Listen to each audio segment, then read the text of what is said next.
right, I have myself set up on a low box so that the reach of my hand, I don't have to stretch too far to grab the kettlebell. I don't have to lean and go into side bend to grab the kettlebell. So find a position where you can just reach down. The kettlebell is going to be on the floor and you have a substantial and strong grip.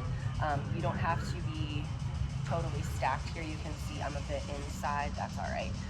So we're going to be working on some elbow stuff, particularly rotational capacity at the elbow. So we're going to start by completely externally rotating the shoulder as much as it can go. So trying to get your elbow pit to face forward, but you're going to keep your hand gripped onto that kettlebell. And so you can play around with turning it so that it's totally square, and now you're here. So knuckles will face forward while you rotate your shoulder backwards. This is probably the best view.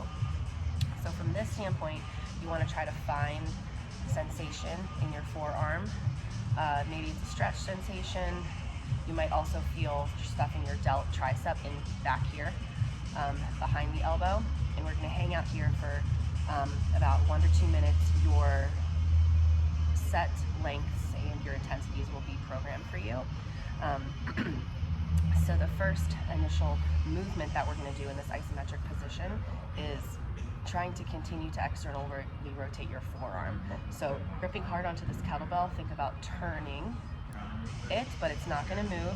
So I'm now trying to turn. If I wasn't holding onto this kettlebell, it would do this. So my forearm would follow my shoulder into external rotation. So I'm going to work at rotating this kettlebell, and like I said, your intensity is going to be programmed inside of your individual training session, and then relaxing out of those tissues but not losing the shoulder. So continue to hold this shoulder external rotation and relaxing the forearm.